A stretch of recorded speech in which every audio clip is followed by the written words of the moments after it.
Voilà, c'est le modèle avant, le modèle MGA. Modèle MGA sorti dans les années 50. Et les derniers modèles, je crois, c'est 62 par là, juste avant l'arrivée de la MGB. On va aller voir le propriétaire. Bonjour. Tu viens régulièrement ici? J'arrive, en fait, je suis venu 2 ou 3 fois, mais avec mon autre voiture, j'ai une Corvette C6. Ah, il me semblait bien, avec, je t'avais déjà vu, mais avec une autre voiture. Donc ça, c'est un achat récent? Oui, c'est un achat de fin d'année dernière. D'accord. C'est marrant parce que je connais d'autres propriétaires de Corvette qui se sont mis à la MGA. Hein, j'ai Philippe Pénigaud qui doit être par là et qui a également acheté, qui restaure une MGA. Donc toi, tu l'as acheté dans cet état-là? Oui, elle a été restaurée en 2005 en Californie, dans un atelier californien. D'accord. Et c'était bien fait, bien réalisé, parce que la Californie, des fois, on se dit, il y a à prendre et à laisser. Hein? Absolument tout en Californie. Et là, je pense que c'était un bon atelier. Ouais. Et donc tu l'as acheté directement là-bas? Je l'ai acheté à Nantes. À Nantes? C'est où ça? Je connais, mais je vois pas où c'est. D'accord, je peux citer même le commerçant parce que il s'appelle, il s'appelle Aubolide et c'est quelqu'un de très très sérieux. Aubolide, tiens, je demande à Laurence, il connaît. Aubolide. C'est un garage qui fait de l'importation de voitures. Il fait pas que de l'importation, il est très spécialisé sur une voiture très marginale qui s'appelle l'Isori Volta. Ah oui, je connais, la belle voiture. Il en a régulièrement des Isori Volta, il a des Cobra.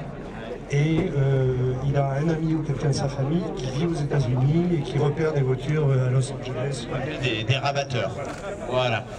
Donc celle-ci, apparemment l'historique a l'air limpide. Hein, bon. Elle a donc été restaurée. Elle date de quelle année celle-ci? C'est une 1600. C'est une MGA 1600 qui date de 1960. Ah, une très bonne année 60. Ah, c'est une très bonne année. Auparavant, il y avait une MGA 1500 qui est sortie en 55. Oui. Et à partir de 62, si j'ai bonne mémoire, il y a une 1600 qui s'appelle la 1600 Mark II. D'accord. Un moteur légèrement différent et une calandre légèrement différente. Et tu as oublié un modèle spécifique de la MGA.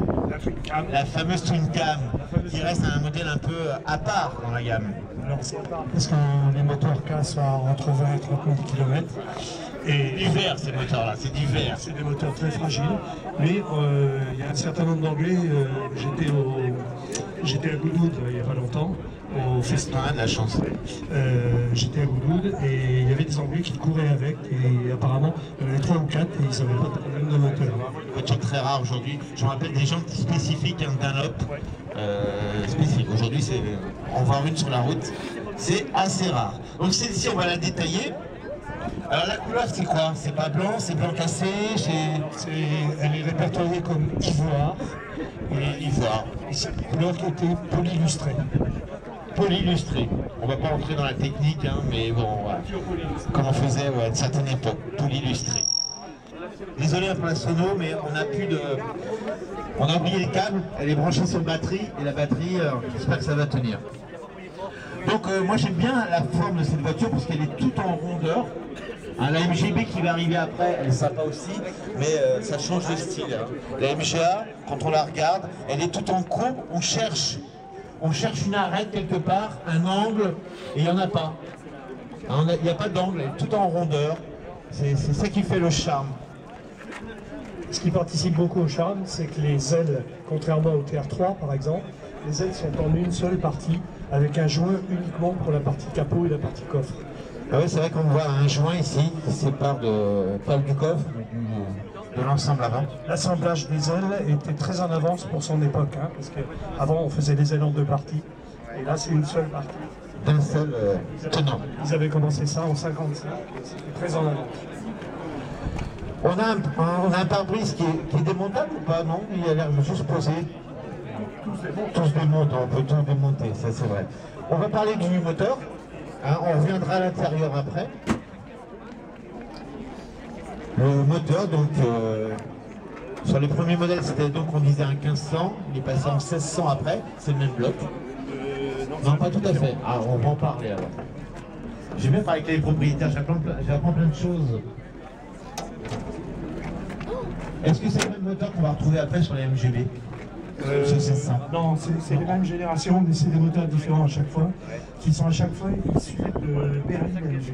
Oui, pas oublier que AMG faisait des berlines, on a oublié ça aujourd'hui. Hein.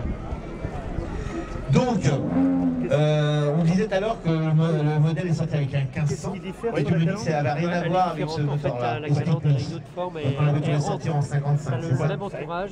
Alors après, ils ont pris un 1600 qui venait d'une autre berline, qui a beaucoup plus de coupe, beaucoup plus de reprises, qui est beaucoup plus doux, beaucoup plus souple. Pour vous donner une idée, à 40 à l'heure, je peux reprendre en quatrième doucement. Ah ouais, étonnant à l'époque. 1500 demi-tours, il est très très souple. D'accord. Il est monté sur 5 paliers, ce moteur? Je pense que oui. Là, oui, Non, 3 paliers. 3 paliers. Ah, j'avais un doute. Bien, merci Philippe. J'en fais la même. Ah, toi aussi t'en fais une. Il y a plein de gens qui en font. Hein. Il est où Philippe Pénigaud? Je sais pas où il est. Il en fait une. Philippe, t'en fais une toi également? Venez tous les deux là avec moi. Ah oui, bah oui, oui. Hein, toi t'en es où ta restauration de MGA? Oui, bonjour. T'avances? Je l'avais complètement désossé, donc j'ai récupéré le châssis, j'ai fait le plancher. C'est un plancher en bois. Hein. C'est un plancher en bois. D'accord. Voilà, donc il y a pas mal de petites C'est finitions. le même modèle que celle-là? Alors, la mienne est de 61. C'est une 1600. Aussi, c'est le même modèle. Et toi, Philippe, tu restaures également le même modèle? Ouais, donc moi C'est c'est 62. Les derniers modèles. Voilà, une MK2. Ouais. Et les derniers modèles avaient un MK2. La calandre, qu'est-ce qu'elle a de différent? Plus en arrière. Ah, Plus en arrière. On a d'accord. le même entourage, mais les ailettes trop. La calandre est Voilà. verticale. Angle droit, comme Voilà, ça. ouais, Ça fait, oui, oui, c'est vrai, j'en ai vu des comme ça. Mais ça change rien au niveau voilà. Donc ce moteur, il fait combien de chevaux? J'en sais rien, il doit À faire peu près 70 chevaux. Ouais, bon, on a une boîte bien sûr 4 vitesses 4 vitesses. également. Deux Là, carburants issus. 2 carburants issus comme toute anglaise qui se respecte. Pas trop dur à régler, non, ça va. Et puis, C'est stable. tu l'entretiens où ta voiture, toi? J'ai deux personnes, un mécanicien d'une écurie de course Ah, carrément. qui travaille sur, parce que avec la corde qui tourne dans le circuit, qui s'en occupe un petit peu, et puis un autre mécanicien qui fait l'entretien habituel. Sur Rennes, il y a des spécialistes hein, pour ce genre de voiture. Alors, celle-là, elle a des modifications, elle a un allumage électronique Oui, qui ok. fiabilise les choses que vous voyez là. Des durées d'aviation également, je vois. Durite aviation pour un radiateur d'huile. Parce D'accord. que la particularité de ces MG de cette génération, c'est d'avoir un carter d'huile relativement faible. Il y a 4 litres à peine, je crois. Et à l'époque, l'utilisation, c'était beaucoup les routes nationales, les routes départementales. Donc il y avait des variations de régime. Comme je veux participer à pas mal d'événements, Angleterre, Nogaro, etc. Donc tu as mis un kit radiateur d'huile On a mis un radiateur d'huile qui se trouve là, juste devant, voilà, et qui est relié. Voilà. Et ça permet de garder une vitesse stabilisée sur refroidir l'huile. autoroutes et les 4 voies. Ok. Il y en a beaucoup qui montent ça, hein, ce type de... Comme ça chauffe moins au point de vue haut. Voilà. Ouais. C'est incroyable parce qu'on voit le radiateur qui est assez épais, mais on a fait ça par contre, lui, elle est étroit en dessous, comme si ils avaient prévu de mettre un faisceau supplémentaire au cas où. C'est assez Les gens qui étonnant. mettent un ventilateur électrique. Oui, il y en a beaucoup aussi. C'est mieux pour préserver aussi le... Bon, franchement, elle est nickel, hein, ta voiture. Elle est franchement nickel. Et à conduire, alors, c'est quoi comme impression? Alors, c'est très très doux. C'est souple. Oui, c'est souple. La direction est assez douce à partir du moment où on roule, même à 2 km/h. Pas trop démultiplié. Non, ça va, c'est pas mal. C'est une conduite un peu à l'ancienne. Ça me change de la Corvette. Ah oui, ça c'est sûr. Et c'est une conduite un peu à l'ancienne, mais c'est assez agréable. Il faut se réhabituer à certaines choses qu'on a complètement oubliées, comme la première non synchronisée. Ah oui, c'est vrai. Ouais. Donc, pour emprunter la première, il faut donner un petit coup de seconde et puis on va J'ai connu ça aussi, ça va. ou attendre qu'elle ne soit pas tout à fait arrêtée pour entrer la première. D'accord. On a déjà des freins à disque sur ce modèle-là, à l'avant? Les freins à disque devant. Oui. Pour à l'arrière, oui. Tambour à l'arrière. Alors, les freins, si on appuie comme sur une voiture moderne, c'est des ralentisseurs. Et si on appuie fort, ça freine fort. Bon, faut avoir un peu de jarret. Oui. Ensuite, on va détailler l'intérieur. L'intérieur, alors déjà, les vitres. Eh ben, ce sont des vitres déjà démontables. comme ça se faisait beaucoup à l'époque sur les midgets également. Et d'ailleurs, quand ils ont sorti la MGB, on va s'éloigner, quand ils ont sorti la MGB, certains puristes ont dit non, bah, c'est trop moderne pour nous. Les purs et durs. Donc ces vitres, elles sont juste posées comme ça avec une molette. Tu peux nous montrer comment ça se démonte pour le public? Il voit comment ça fonctionne. Voilà. Donc quand on enlève la capote, on enlève les... Voilà. Voilà. Et on les met où on peut. Derrière les sièges. Il y a une housse prévue derrière. Ah ouais. Ils ont tout prévu chez MG. Ouais. Donc ça se démonte assez bien. Et après, quand tu la montes, ça coulisse. Hein, voilà. T'as un petit guide ici. Ensuite, la molette. Voilà. Bon, c'est assez simple. Bon, c'est pas très étanche, je suppose. Mais je disais à des gens ici, elle est parfaitement étanche parce que toute l'eau qui rentre dedans ne ressort jamais. C'est vrai, dans ce sens-là, c'est vrai. On peut dire ça. Bon. Voilà, ça c'est des petits accessoires que tu as rajoutés, je pense, hein, qu'on trouve pour les MGA. Des très belles jantes à rayons, comme anglaises également, qui se respectent. Alors l'intérieur, j'aime beaucoup l'intérieur. On a... Ouais, coucou, je suis là. On a un très beau tableau de bord peint, moi j'aime bien les tableaux de bord peints. Hein, ça aussi, c'est... Ça date une voiture, hein, peut-être, mais j'aime beaucoup. Surtout celui-ci, il est sympa. Alors le volant est un volant accessoire, hein, comme on trouve maintenant souvent sur les anglaises. C'était en bakélite à l'origine. En bakélite, assez simple, il n'est pas terrible d'origine. Celui-ci est très beau. Il est signé Moto Lita. Voilà. Et le confort des sièges, ça va, confort de la route, c'est un peu dur comme la suspension. Étonnant parce que je m'attendais à beaucoup plus dur que ça. Et finalement, c'est une voiture qui est assez bien amortie, qui fonctionne, qui est pas mal. Je rappelle qu'il y a des amortisseurs à levier encore sur ce modèle-là. C'est ça. Il n'y a pas d'amortisseurs, c'est des amortisseurs dont on refait le plein de avec des lames. Avec des lames. Mais c'est moins raide qu'une MG Jet par exemple. Là, je vois que tu as mis un petit accessoire qui n'est pas d'origine. Oui, t'as un petit souci là avec la capote? Oui, alors c'est-à-dire que quand on roule au-dessus de 80-90 km/h, elle est fixée de deux côtés et normalement il y a un troisième côté. Donc j'ai commandé la pièce et elle est pareille. La pièce est en attente, donc voilà. Ça va disparaître. Voilà. D'accord. Franchement, la voiture, elle est superbe. Le chauffage, il marche bien quand même? Oui, ça va.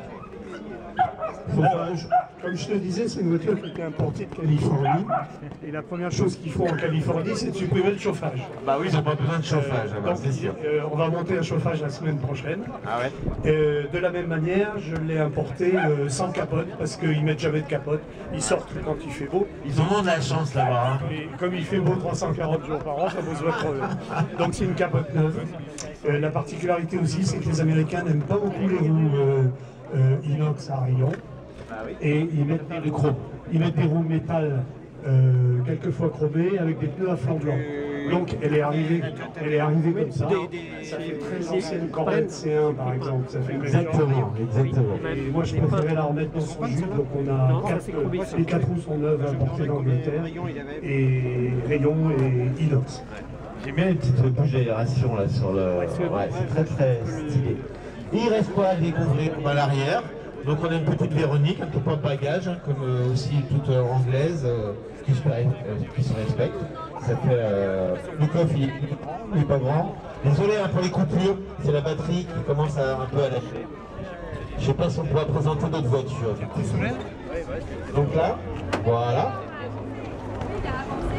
Ensuite, pour le maintenir, on a une petite tringle, ici, voilà, et qu'on met là sans doute. Voilà. Bon, faut se pencher un peu, hein. Faut se pencher un peu. Attention mesdames, les arrières. Donc on a un coffre assez spacieux quand même. La roue de secours, elle est là. C'est sa place? C'est sa place, la roue de secours? Elle est un peu jetée comme ça, non? Bon, c'est vrai qu'elle prend un peu de place. Après, si on veut partir en vacances, tu peux l'enlever, mettre une bonne anti-crevaison. Ouais, c'est pas... Bon, ça reste raisonnable. Hein. C'est vrai que vu la forme du coffre arrière qui est un peu en pente douce, ça limite la hauteur. C'est sûr qu'on ne peut pas mettre des tonnes de chargement. En fait, c'est les femmes qui prennent le plus de place. Parce qu'elles emportent des mâles et des mâles. Les hommes, eux, ils prennent une brosse à dents, c'est bon. C'est cela, c'est cela. Qu'est-ce qu'on peut dire encore sur cette voiture? C'est à peu près tout. Elle a été importée avec des chapeaux inox. Tranquille, à vie. Voilà. Une sonorité supplémentaire métallique un peu plus sympa. Bon, bah, écoute, merci, on va essayer de repartir. Il y a une Alpine A310, il est d'accord pour qu'on la présente. Il est où le propriétaire? Quoi? Allez.